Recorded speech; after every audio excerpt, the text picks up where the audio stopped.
Michelle Nostradamus meramalkan Satria Beningit tahun 2023. Diramalkan oleh Nostradamus akan muncul pemimpin baru dari timur. Apakah ini berkorelasi dengan ramalan Joyoboyo yang juga menyebutkan akan datangnya seorang Satria Beningit atau Ratu Adil? Michelle Nostradamus itu adalah seorang warga Prancis. Beliau ini keturunan Yahudi. Ia salah satu tokoh terkenal dengan ramalan-ramalannya yang dianggap tepat dan akurat.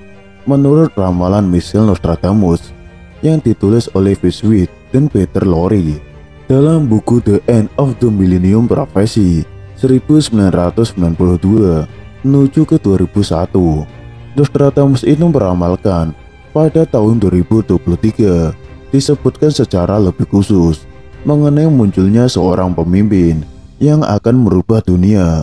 Menurut Nostradamus, yang pertama akan muncul adalah a new world religion yang dipimpin oleh seseorang yang dikenal dengan panggilan the man from the east atau laki-laki dari timur. Lalu dia akan muncul dari negeri yang terletak di pertemuan tiga buah laut. Kemunculannya menggambarkan timur dan barat. Ketika muncul, ia akan memakai sorban biru atau blue turban. Lalu dia akan merayakan hari Kamis sebagai hari istimewa bagi dirinya. Mengenai ramalan Nostradamus, yang pertama, New World Religion atau agama baru di dunia. Yang diramalkan adalah munculnya agama baru penguasa dunia yang tidak pernah dikenal dan diperkirakan oleh umat manusia di seluruh dunia. Mungkin agama itu adalah agama Trisula hidup, yakni agama yang hanya berisi 3 perintah dan 3 larangan. Mengenai 3 perintah itu adalah manusia harus melakukan perbuatan yang benar, lurus, dan jujur. Ketika larangan itu manusia tidak boleh melakukan perbuatan yang merugikan orang lain, tidak boleh mencuri, dan berbuat kejahatan. Tafsir selanjutnya mengenai the man from the east atau laki-laki dari timur. Itulah julukan yang diberikan kepada pemimpin agama baru ini. Dikatakan dia akan menghapus seluruh agama-agama dan akan mendirikan agama baru yang akan dianut semua makhluk di jagat raya. Mungkin dialah sosok Satria Beningit yang akan menjadikan dunia ini damai dengan apapun yang ada di dalamnya. Lalu tafsir yang ketiga, muncul dari negeri yang terletak di pertemuan tiga buah laut, yang berarti kemunculannya itu dari pertemuan tiga buah laut. Diperkirakan ia akan muncul di Pulau Sulawesi karena merujuk ketiga pertemuan laut.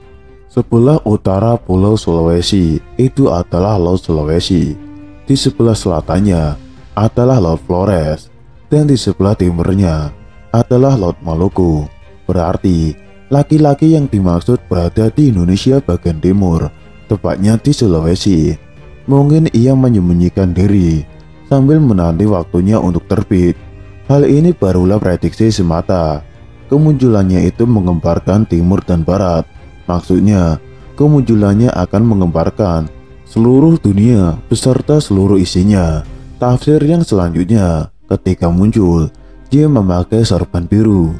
Ada pula julukan mengenai topi turban resolven sendiri itu adalah sehelai kain yang lazim digunakan oleh umat Islam, yang biasanya digunakan oleh orang Arab pada zaman pra-Islam untuk mengatasi hawa dingin atau teriknya matahari.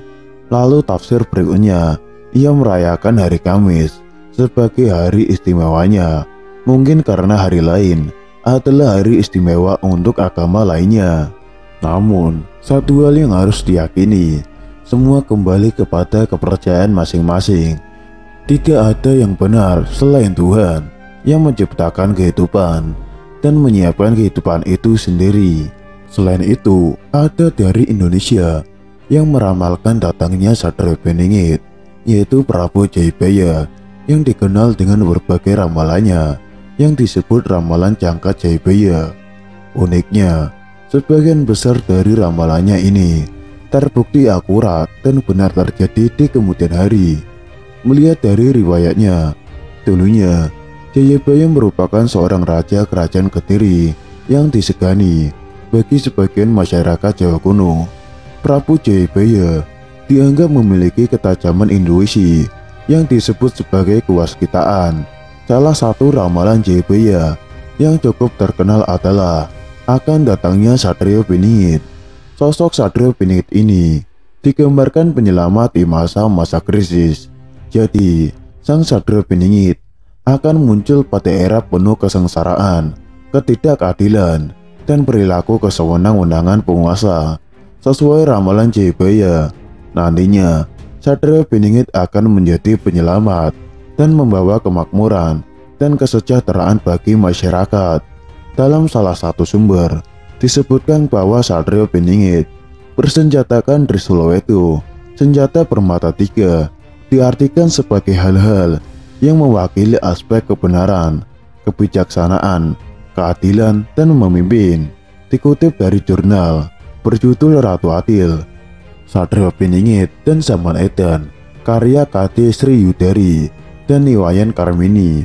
Sosok Satrio Piningit diartikan sebagai kesatria yang masih tersembunyi oleh zaman.